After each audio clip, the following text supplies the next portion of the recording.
인터넷 게임을 하면서 놉니다. 근데 옛날 아이들은 주로 땅 위에다 무엇인가를 그려놓고 놀곤 했죠. 지금은 대도시에서 땅을 찾아보기가 어려운 환경이라서 이런 놀이 자체가 불가능합니다. 요즘 애들이 맨 땅을 접하기가 힘들다는 게 너무 안타까운 현실인데요. 2022년 우리나라뿐 아니라 세계적으로 선풍적인 인기를 끈 드라마가 있습니다. 그래서 올해 시즌2도 나온다는데 바로 오징어 게임이라는 드라마인데요. 우리나라의 이 옛날 전통놀이가 세계적으로 인기를 끌고 막 사람들이 따라하는 걸 보니까 너무 신기합니다. 오징어 게임 해보셨습니까? 예. 저 살던 동네에서는 오징어 가이상, 근데 무슨 뜻인지는 잘 모르겠어요. 그렇게 불렀는데 참 이거 어렸을 때 많이 하고 놀았습니다. 지금도 그려보라 그러면 제가 잘 그려요. 오징어 모양을. 그런데 여러분 이런 놀이를 하려면 반드시 전제 조건이 있습니다. 편을 갈라야 됩니다. 네 편, 내 편 가르는 제일 쉬운 방법이 뭘까요? 이렇게 하면 됩니다. 이렇게. 예. 그래서 손바닥을 내밀든지 손등 내밀든지 하면 되는데 이게 문제는 지역마다 이름이 다 다르다는 겁니다. 서울이나 수도권에서는 이를 대댄지 혹은 엎치기 뒤치기 이렇게 부르기도 하고요. 경북에 가니까 뺀다 또 뺀다 그래요. 뭐 탄탄비, 탄탄보 굉장히 생소한 이름으로 부르더군요. 호남에서는 편대로 살기 딴지, 뭐 흰둥이 검둥이 이렇게 부르기도 하고. 근데 참 놀라운 것은 경상도 지역만 해도 그림에 보여드린 것처럼 동네마다 이름이 다 다릅니다. 그래서 참 우리나라가 굉장히 넓은 나라구나. 예, 동네마다 도시마다 다 다릅니다. 자, 어쨌든 이렇게 이제 일단 편을 갈라요. 그리고 나서 이제 진짜 치열하게 게임을 하는 겁니다. 그런데 지금 생각해 보니 용어도 참 살벌했습니다. 오징어 게임 같은 거 하려면은 뭘 해야 다 끝나고 이길 수 있느냐? 상대편을 다 죽여버려야 됩니다. 예, 다 죽여야 이겨요. 그래서 뭐 죽여라 살려라 그러면서 원수처럼 서로 공격하고 고함도 지르고 싸움도 참 많이 했던 것 같습니다. 그런데 참 신기한 게 하나 있어요. 이 편이 영원히 계속하지 않는다는 겁니다. 오늘은 이렇게 해서 얘하고 같은 편 먹지만 내일은 적군이 될 수가 있어요. 반대로 오늘 적군이 돼서 죽도록 싸우다가 또 오늘은 같은 편이 되기도 합니다. 기억하세요. 언제든 편이 달라질 수 있다. 이게 이제 게임의 법칙입니다. 이 어렸을 때 땅에 그려놓고 놀던 게임이 뒤돌아보니 마치 지금 우리가 살아가는 이 세상과 너무나 똑같은 이치인 것 같아요. 세상이 게임이란 말로는 설명이 안 돼요. 정말 치열한 전쟁터 같죠. 치열한 경쟁 사회. 그러다 보니까 언제든 편을 갈라서 내 편, 네 편 치열하게 다투고 경쟁하죠. 그런데 또 언제 그랬냐는 듯이 싸우다가도 목적과 이해 타산만 맞아떨어지면 같은 편이 되기도 합니다. 오늘의 적이 내일의 같은 편이 되기도 하고 오늘의 동지가 내일의 원수가 되기도 하는 이 소위 이합 집산이 얼마나 많이 일어나는 세상인지 몰라요. 그리고 배반도 배신도 참 많습니다. 네가 어떻게 그렇게 할 수가 있어? 뭐 얼마든지 할 수 있죠. 이득을 위해서 왜 못해요? 사람들이 오징어 게임처럼 상황에 따라서 언제든지 내 목적과 이득에 의해서 편을 바꿀 수 있다라고 생각들을 하는 것 같습니다. 그런데 여러분, 우리가 사는 세상은 이렇게 돌아갈지 모르지만 영적인 세계에서는 절대 그렇게 하시면 안 됩니다. 이 영적인 세계, 신앙의 세계에서는 편을 확실히 정하셔야 돼요. 영적인 세계는 딱 두 편밖에 없어요. 세 번째는 없습니다. 네 편, 내 편 아니에요. 여당, 야당 아니에요. 영적인 세계에서는 오직 어떤 편만 있냐? 무슨 편이요? 하나님 편이냐? 악한 영의 편이냐? 이 두 가지 편밖에 없습니다. 영적인 세계는 중간지대 없고 중도파 없습니다. 아주 편이 명확하게 갈라서고 그 두 편 중에 우리는 반드시 한쪽 편을 선택해야만 합니다. 그리고 택한 다음에는 아주 확실하게 그쪽 편에 서서 행동을 해야 합니다. 출애굽 이후에 이스라엘 백성들이 모세의 인도를 따라 광야를 나아갑니다. 하나님이 시내산 밑에 이스라엘 백성을 머물게 하시고 모세야 산에 올라갔습니다. 시내산에서 40일을 지내면서 하나님과 함께 머물던 모세가 내려올 때 그냥 내려온 것이 아니라 하나님이 새겨주신 두 돌판, 뭐가 쓰여져 있습니까? 십계명이 써져 있는 증거판을 들고 내려옵니다. 야, 이 하나님 말씀을 내가 백성들에게 전해야지 기대를 가지고 내려옵니다. 그런데 큰 사건이 벌어지죠. 출애굽기 32장 1절 말씀 읽읍시다. 백성이 모세가 산에서 내려오미 더딤을 보고 모여 백성이 아론에게 이르러 말하되 일어나라, 우리를 위하여 우리를 인도할 신을 만들라. 이 모세 곧 우리를 애굽 땅에서 인도해낸 사람은 어찌 되었는지 알지 못함이니라. 자, 모세가 40일이 되어도 산에서 안 내려와요.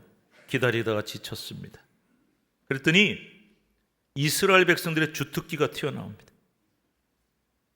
이스라엘 백성들의 주특기가 뭐냐? 불평원망입니다.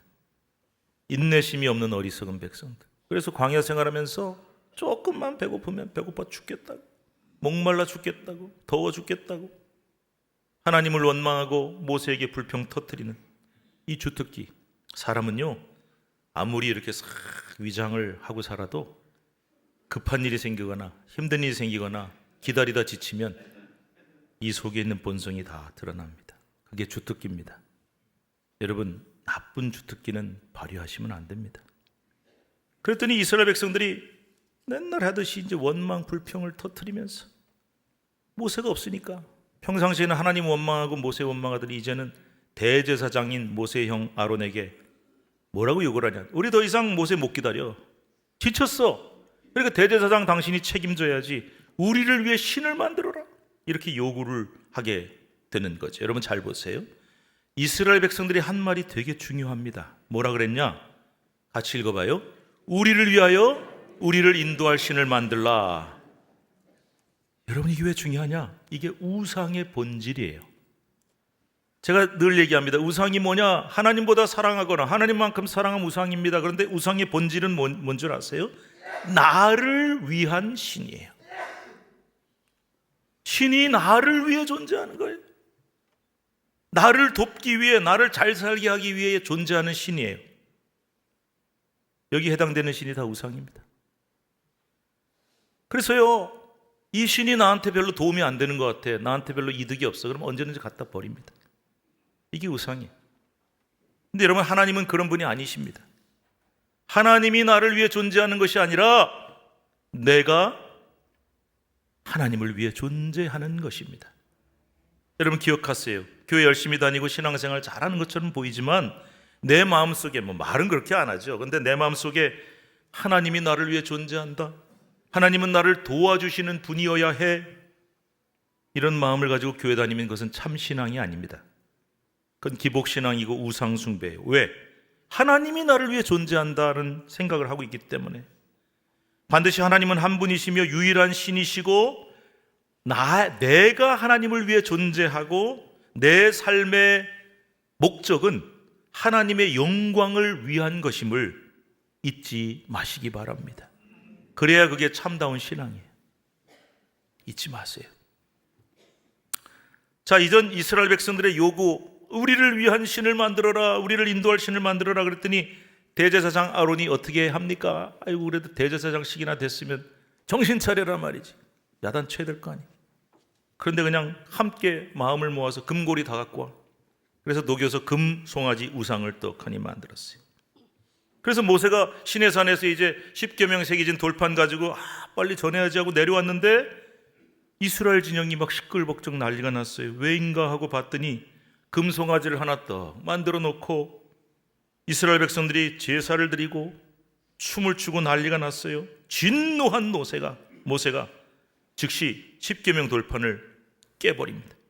그리고 하나님의 무서운 진노가 무엇인지를 이스라엘 백성들에게 확실하게 보여주죠.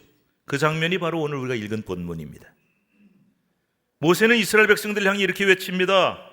잘 보세요. 뭐라고 외쳤는지. 누구든지 여호와의 편에 있는 자는 내게로 나오라.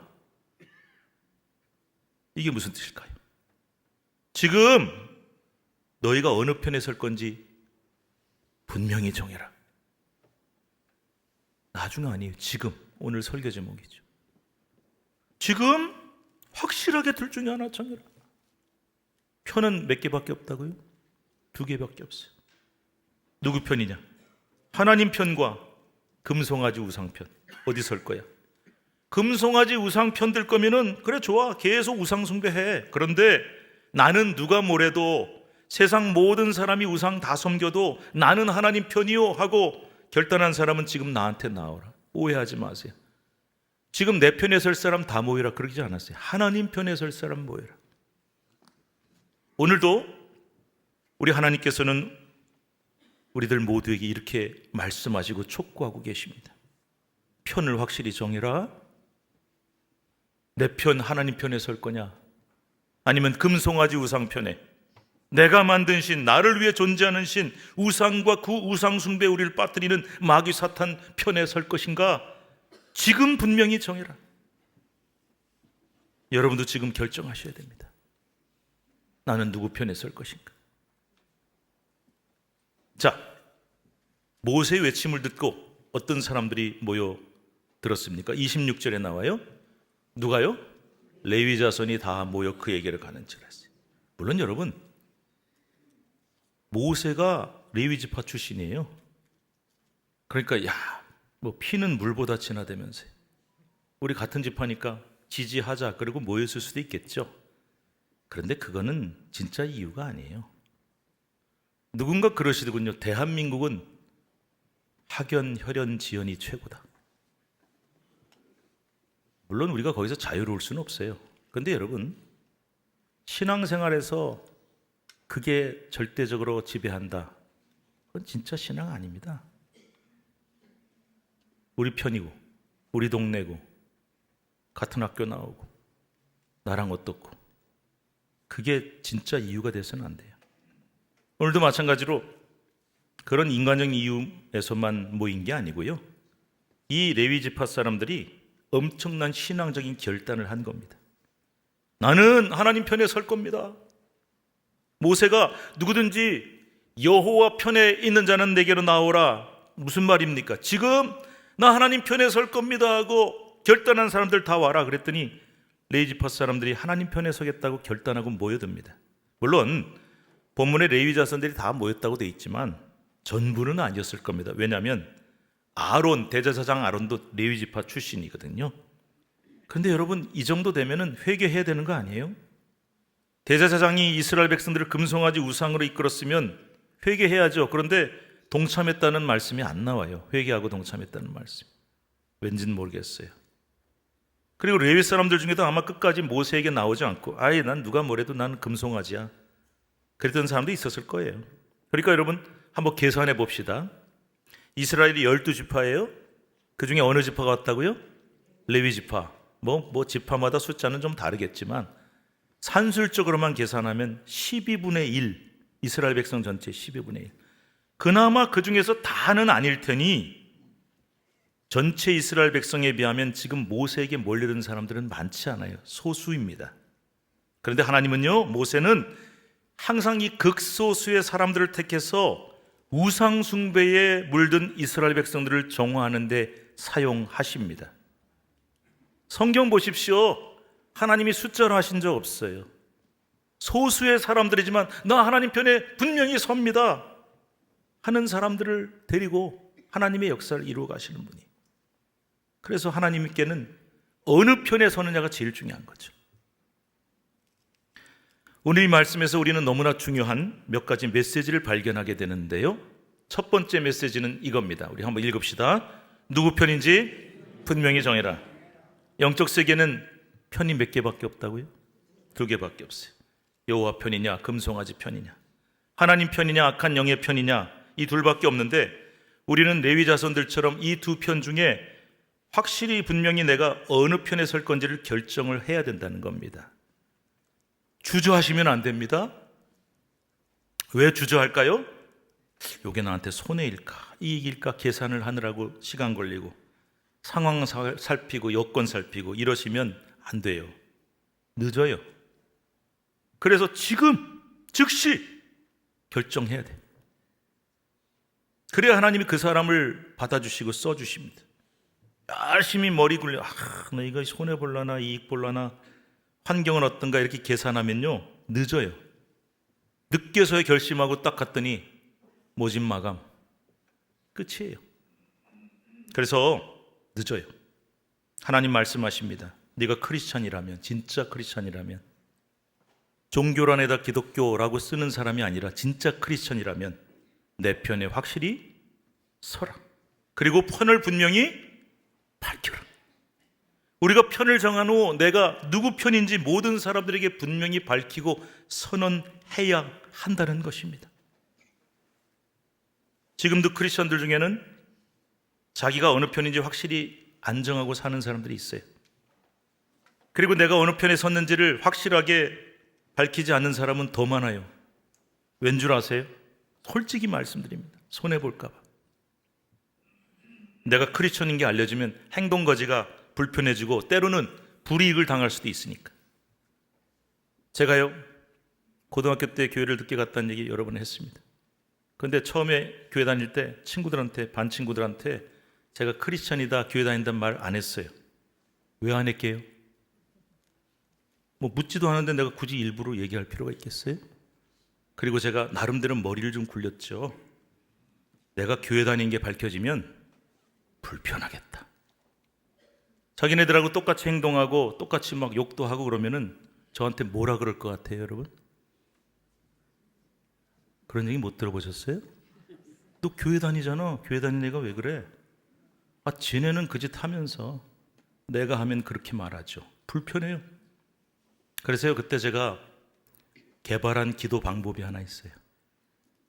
지금은 좀 달라졌지만 그때는 다 도시락 가방에 싸갖고 다녔잖아요. 점심시간에 도시락을 꺼내서 양심적으로 기도는 해야겠는데 이렇게 기도하면 또 저거 교회 다니는구나 그럴 거 아니에요. 그래서 제가 그래서 연구를 했어요. 방법이 뭐냐, 가방에서 도시락을 딱 빼면서 그 내려놓는 순간까지 한 1초쯤 걸립니까? 그때 기도하는 거예요. 하나님 감사합니다. 아무도 모르죠, 제가 교회 다니는지. 기가 막힌 방법. 왜 그런 짓까지 내가 했냐? 불편하기 싫었어요. 손해보기 싫었어요. 근데 어느 날 어떤 계기가 있었냐? 그때는 학생회에서 부흥회를 했습니다. 옛날 얘기예요. 전도사님이 우리를 모아놓고 그러시더군요. 부흥회 하는데 친구들 좀 초대해봐라. 뭐 어떻게 해요? 쉬는 시간에 나가서 교회 오라고 얘기해. 여러분 지금 저보고 그러면 저는 뭐 되겠나 이럴 텐데 그때는 제가 뭐가 그렇게 용감했는지 쉬는 시간에 나가서 친구들에게 말했습니다. 잠깐 내 말 좀 들어봐라. 뭔 소린가 하고 다 쳐다봅니다. 우리 교회에서 부흥회 한다. 같이 가자. 그날 제가 교회 다니는 게 다 드러났어요. 들통이 났어요. 지금 생각해도 그런 용기가 어디서 나왔는지 모르겠는데 참 당당하게 제 신앙을 밝혔던 그날이 제가 예수님을 믿어 구원받은 날 이후에 제 인생에 매우 결정적인 날이 되었습니다. 내가 어느 편에 서는지를 확실하게 밝힌 날이었어요. 그래서 제가 아마 신학교 가게 된 제일 큰 계기가 되었던 사건인 것 같습니다. 여러분도 확실히 결정하고 확실히 밝히시기 바랍니다. 불편해질까 봐, 손해보거나 조롱당하거나 왕따 당할까 봐, 그거 두려우면 쉬운 방법이 있습니다. 평생 절대 밝히지 말고 기도도 남들 안 볼 때 하시고 조용히 숨어서 신앙생활 하시면 됩니다. 그러나 내가 하나님 편에 확실히 선다고 결단했다면 주저하지 말고 모두에게 밝히십시오. 나는 크리스천이다. 나는 예수 믿는 사람이다. 그리고 나는 그 어떤 조롱, 그 어떤 왕따 손에도 불편함도 난 두렵지 않다 라고 밝히시기 바랍니다. 바로 그 순간이 여러분이 진정한 크리스천으로 거듭나는 순간이 될 것입니다. 두 번째, 어떤 메시지가 있을까요? 같이 읽읍시다. 영적 회색지대에 서지 마라. 여러분, 박쥐 아시죠? 박쥐가 새입니까? 쥐입니까? 새와 짐승 사이에 전쟁이 났다죠. 그런데 새 편이 이기는 것처럼 보이니까 박쥐가 날개를 활짝 펴고 나는 새입니다 그랬어요. 근데 이번에는 짐승들 편이 이기는 것 같으니까 박쥐가 날개를 이렇게 감추고 나는 쥐입니다 라고 했다는 거죠. 나중에 이 사실이 들통나자 박쥐는 새 편에서도 짐승 편에서도 따돌림을 받아 결국 어디로 갈 수밖에 없었다? 어두운 동굴 속에 들어가 살게 되었다는 전설 같은 이야기. 근데 여러분, 이게 전설입니까? 우리 얘기입니다. 하나님은 박쥐와 같은 성도들을 매우 싫어하십니다. 기회주의자나 중간에서 애매한 입장을 취하는 사람들을 거부하십니다. 이게 바로 영적 회색지대입니다. 적당히 중간지대에, 회색지대에 서서 마치 중립인 양 손해 안 보는 한도 내에서 나는 누구 편도 안 들고 적당한 간격을 유지하며 살려고 하는 크리스찬입니다. 여러분, 우리 신앙은 반드시 양자택일입니다. 편은 둘밖에 없어요. 그런데 오늘날 의외로 적당한 회색지대에 대강 서 있는 성도들이 많은 것 같습니다. 하나님이 이런 회색지대에 서 있는 성도들을 이렇게 부르십니다. 대강 크리스천, 무늬만 크리스천, 적당 크리스천, 짝퉁 크리스천. 아주 싫어하십니다. 그래서 우리에게 너 그러지 말고 어느 한편을 분명하게 선택하라고 촉구하십니다. 너 지금이에요. 내 편에 분명히 설 건지, 금송아지 편에, 우상 편에, 마귀사탄 편에, 세상 편에 설 건지 확실하게 택해라 라고 촉구하신다는 겁니다. 지금. 그런데 우리가 하나님 편에 안 서고 우상 마귀 편에 서도 큰 죄가 되지만 사실상 이쪽 편도 아니고 저쪽 편도 아닌 둘 사이에서 머뭇머뭇거리면서 애매모호한 중립적 입장을 취하는 박쥐와도 같은 성도들은 하나님이 더 싫어하십니다. 우리가 신앙생활에 핑계와 변명이 참 많습니다. 저는 크리스천이 되기를 원합니다. 한국말은 끝까지 들어야 돼요. 저는 크리스천이 되기를 원합니다. 제 환경이나 직업 때문에 만만치가 않습니다. 환경 때문에 뜨겁게 열심히 믿기가 너무 힘들어요. 그럴 때 하나님이 우리에게 물으십니다. 아, 그렇구나. 그런데 정말 그러냐? 실은 하나님 편에 확실히 서기보다 세상에서 편하고 안락하게 사는 편을 택하겠다는 말 아니냐? 예수는 믿지만 세상 즐거움이나 안락을 포기할 수 없고 남들보다 손해보거나 뒤처지거나 불편한 건 절대 싫다는 것 아니냐 하고 말씀하시는데 우리 전곡을 콱 찔러버리십니다. 저도 불편한 게 싫었거든요. 근데 하나님이 저를 콱 찌르십니다. 이렇게 전곡을 찌르는 말씀 앞에서 저와 여러분은 내가 서야 할 분을 지금 분명하게 확실하게 정하셔야 합니다. 지금입니다. 마지막 세 번째, 한번 읽읍시다. 우리 편을 위해 헌신하라. 우리가 일단 누구 편에 설 건지를 결정하고 나면 내 편을 위해서 확실히 헌신을 하셔야 돼요. 편을 결정하고도 내 편을 위해 적극 헌신하지 않는 사람들, 소극적으로 행동하며 손해 안 보는 수준에서 적당히 참여하는 사람들, 이런 사람들은 하나님 편에 설 자격이 없습니다. 우리가 헌신이란 말 참 많이 쓰죠. 헌신 예배도 드리고. 희생이 없는 헌신은 헌신이 아닙니다. 제가 보니까요, 이단 사이비 믿는 사람들 진짜 헌신합니다. 충성을 다합니다. 남 못 살게 굴고 사기치고 죄 짓는 사람들 얼마나 열심히 하는지 모릅니다. 우리는 그 정도로 열심히 하는지. 본문 27절 28절 말씀 같이 읽읍시다. 시작. 너희는 각각 허리에 칼을 차고 진이문에서 저문까지 왕래하며 각 사람이 그 형제를, 각 사람이 자기의 친구를, 각 사람이 자기의 이웃을 죽이라 하셨느니라. 레위 자손이 모세의 말대로 행하매 이날에 백성 중에 3,000명 가량이 죽임을 당하니라. 하나님 편에 서기로 결단한 레위 사람들은 모세의 명령을 따라 칼을 차고 진영을 왔다 갔다 하면서 사람을 죽입니다. 왜 죽이지? 그것도 자기 형제와 친구와 이웃을 3,000명이나 죽였습니다. 이렇게까지 해야 되나? 아마 송아지 우상에 조금이라도 참여한 사람 다 죽였으면 몇십만은 죽였을 거예요. 그런데 아마 3,000명이니까 주동자급 되겠죠. 자, 우상숭배 편에 섰고 금송아지 편에 선 자들, 내 가족이고 가까운 친구고 이웃인데도 사정없이 죽였어요. 물론 우상숭배가 큰 죄지만 뭐 그렇게까지 해야 되는가? 근데 여러분, 가족, 친구, 이웃, 나한테 가장 중요한 인간관계 아닙니까? 가장 소중한 사람들인데도 그들을 버리고 징계했다. 이게 쉬운 일일까요? 어렵습니다. 어려운 정도가 아니라 불가능한 일입니다. 그러나 모든 소중한 인간관계를 포기하고서라도 오직 하나님 편에만 서기로 결단한 레위 사람들은 우상숭배 편에 들었다는 이유로 가장 가까운 사람을 3,000명이나 죽였어요. 여러분, 이 말씀 오해하지 마세요. 그러면 오늘날도 예수 안 믿는 것들은 다 죽여야 돼. 예수 안 믿는 가족, 친구, 이웃 다 죽여라, 이런 메시지가 아니에요.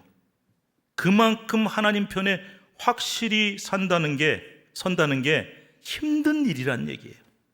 일단 하나님 편에 서면은 내 편을 위해서 얼마나 많은 희생과 헌신을 해야 되는지를 말씀해 주고 있는 것입니다. 그래서 29절에 이렇게 말씀하고 있죠. 29절 읽읍시다. 모세가 이르되 각 사람이 자기의 아들과 자기의 형제를 쳤으니 오늘 여호와께 헌신하게 되었느니라. 그가 오늘 너희에게 복을 내리시리라. 우리는 복 내리신다는 말씀에 탁 눈이 가는데 그 앞에 뭐라고 됐냐? 여호와께 헌신하게 되었느니라. 헌신은 말로만 하는 게 아닙니다. 희생이 없는 헌신은 헌신이 아닙니다.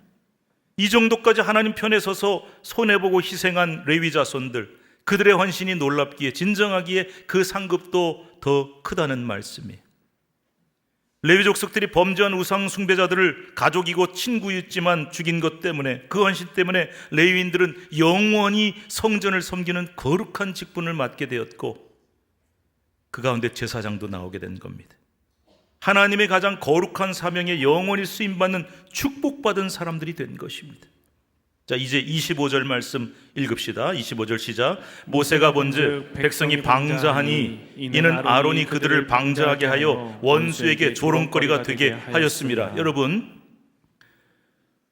우상 숭배가 큰 죄인데 그렇다고 친구를 죽이고 가족을 죽이냐? 너무하지 않냐? 여러분, 우상 숭배만이 아니라 더 큰 죄를 저지른 내용이 여기 나오는 거예요. 모세가 그토록 잔인하게 우상 숭배자들을 죽이게 한 이유가 분명히 나와요. 뭐냐? 방자한 죄예요. 근데 방자하다는 말이 제멋대로 행동했다는 뜻이거든요.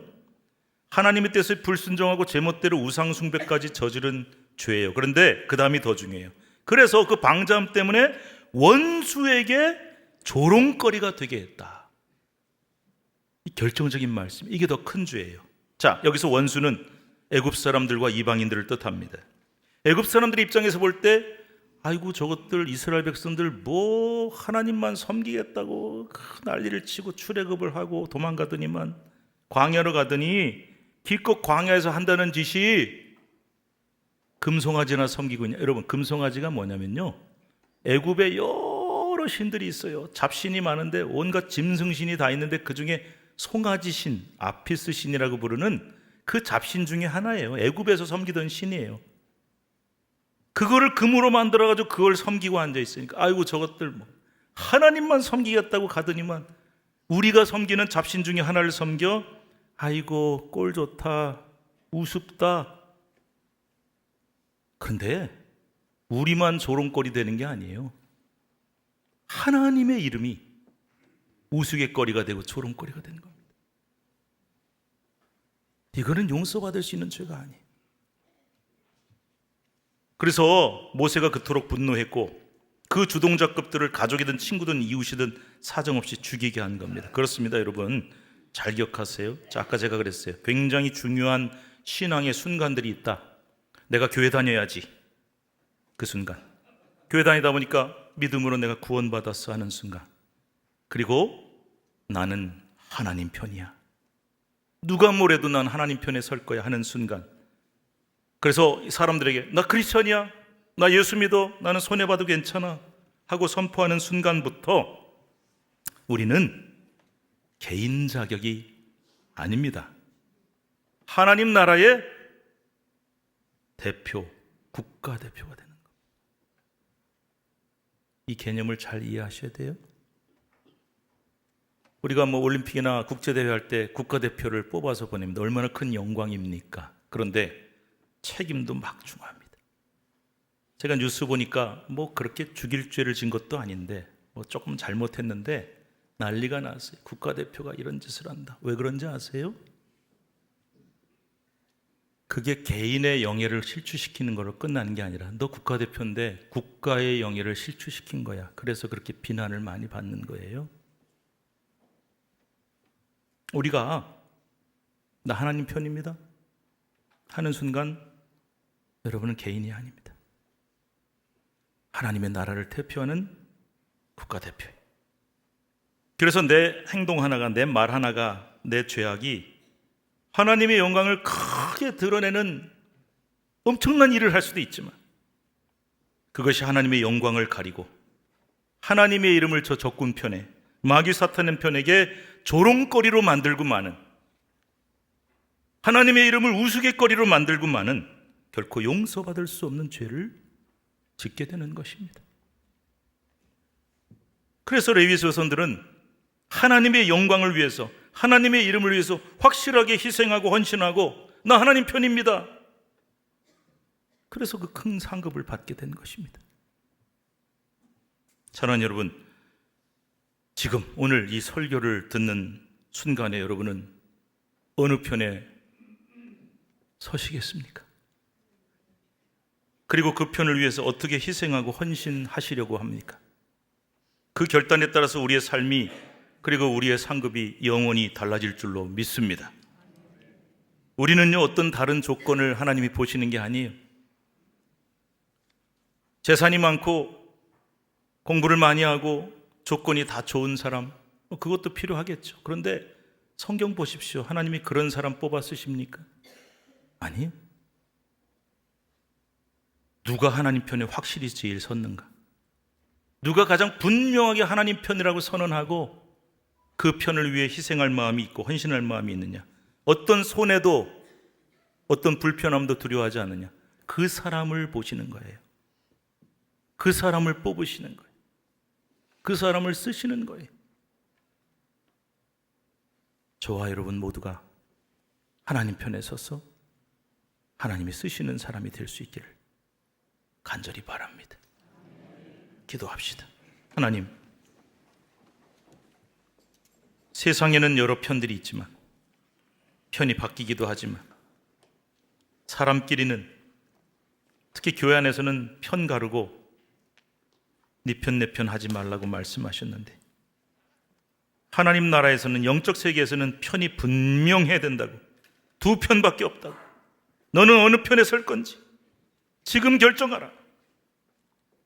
그리고 그것을 선언하고 그 결과로 받는 모든 것들을 감수하며 확실하게 헌신하고 희생하라. 이 하나님의 촉구와 명령에 오늘 진지함으로 응답하는 저희 모두가 되게 해 주시옵소서. 예수님의 이름으로 감사하며 간절히 기도드리옵나이다. 아멘.